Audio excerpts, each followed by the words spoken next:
बच्चों, कैसे हैं आप सब? बढ़िया। आप सभी बच्चे जानते हैं कि हर इंसान, वस्तु, स्थान का कुछ नाम होता है। उसी तरह संख्याओं, जिन्हें हम इंग्लिश में नंबर कहते हैं, के भी नाम होते हैं। संख्याओं के नाम को इंग्लिश में नंबर नेम्स कहते हैं, जिस पर मैं कक्षाएं पहले ही ले चुकी हूँ। तो आज की कक्षा में आप अपनी प्रियंका मैम के साथ जानेंगे संख्याओं के नाम 61 से 80 तक। चलिए शुरू करते हैं आज की कक्षा। ई क स ठ 61, बा स ठ 62, ती र स ठ 63, चौन स ठ 64, पैन स ठ 65, छी या स ठ 66, स ड़ स ठ 67, अ ड़ स ठ 68, उ न ह त र 69, स त र 70, ई क ह त र 71, ब ह त र 72, ती ह त र 73, चौ ह त र 74, प च ह त र 75, छी ह त र 76, च त ह त र 77, अ ठ ह त र 78, उ ना सी 79, अ स सी 80। आज के भाग में संख्याओं के नाम सिर्फ 80 तक। अब आगे की संख्याओं के नाम हम अगले भाग में जानेंगे। प्रश्न का समय। प्रश्न, इन गिनती को हम हिंदी में किस नाम से पुकारते हैं?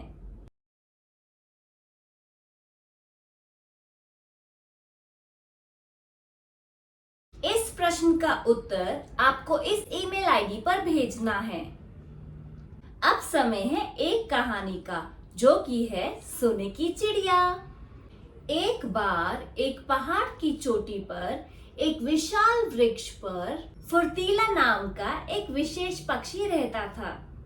पक्षी की खासियत ये थी कि जब उसकी बूंद धरती पर गिरती थी तो वह शुद्ध सोने में बदल जाती थी। वह अकेला इस पेड़ पर रहता था और शांति से वहां अपना जीवन व्यतीत कर खुश था। एक दिन एक शिकारी पक्षियों की तलाश में पहाड़ की चोटी पर घूम रहा था। कई घंटों के बाद थक कर उसने विशाल पेड़ के नीचे आराम करने का फैसला किया, जिस पर फुर्तीला रहता था। जब शिकारी सोने लगा ही था, अचानक तब पक्षी ने पेड़ के ऊपर से अपनी बूंद गिरा दी, जो धरती पर गिरते ही सोने में बदल गई। शिकारी के चेहरे के ठीक बगल में सोने का टुकड़ा गिरा तो उसने पक्षी की तरफ देखा।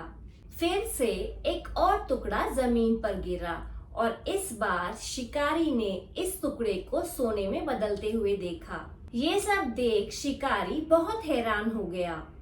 शिकारी सोचने लगा कि वह कई सालों से पक्षियों को पकड़ता आ रहा है, परंतु ऐसे पक्षी को ना देखा, ना ही ऐसे पक्षी के बारे में कभी सुना है। इसलिए अब शिकारी पक्षी को पकड़ना चाहता था। जब पक्षी ध्यान नहीं दे रहा था, तब शिकारी ने पेड़ पर बड़ी सावधानी से जाल बिछा दिया और अंत में पक्षी जाल में फंस गया। फिर शिकारी ने उसे एक पिंजरे में डाल दिया और घर की ओर जाने लगा। घर जाते वक्त शिकारी ने सोचा, अगर मैं इस पक्षी को रखूंगा तो मैं अमीर बन जाऊंगा और सबको संदेह होगा कि कुछ गड़बड़ है। किसी दिन किसी को पक्षी की सच्चाई पता चल गई तो वह राजा को पक्षी के बारे में बताएंगे और मुझे यह पक्षी राजा को देना होगा। लेकिन अगर मैं पक्षी को सीधे राजा के सामने ही पेश करता हूँ तो राजा इस पक्षी के बदले मुझे कुछ कीमती चीज देंगे। मैं अपना शेष जीवन राजा की दी गई वस्तु के सहारे जी सकता हूँ। योजना के अनुसार वह राजा के महल में गया और राजा को सारी बात बताई।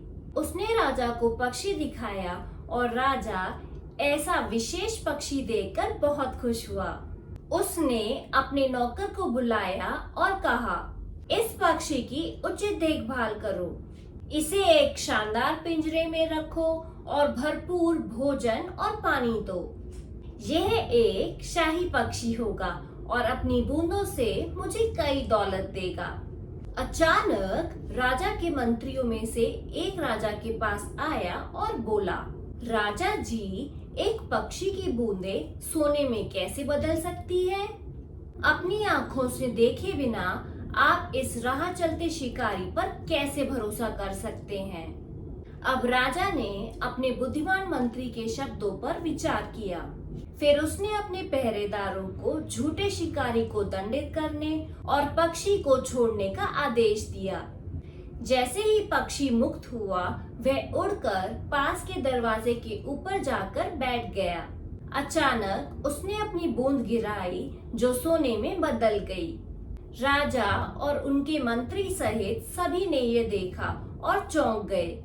राजा को समझ आ गया कि उसने गलती करी है और तुरंत अपने पहरेदारों को उस पक्षी को पकड़ने का आदेश दिया। मगर बहुत देर हो चुकी थी। फुर्तीला आकाश में उड़ गया था। उड़ते हुए उसने खुद से फिर से लापरवाह न होने का वादा किया।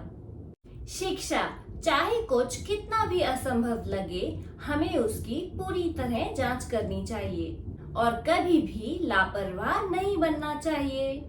अगर आपको मेरी आज की कक्षा पसंद आई तो इस वीडियो को लाइक करें, अपने परिवार वालों और दोस्तों के साथ इसे शेयर करें और अगर आप मेरे चैनल पे पहली बार आए हैं तो इसे सब्सक्राइब करना ना भूलें।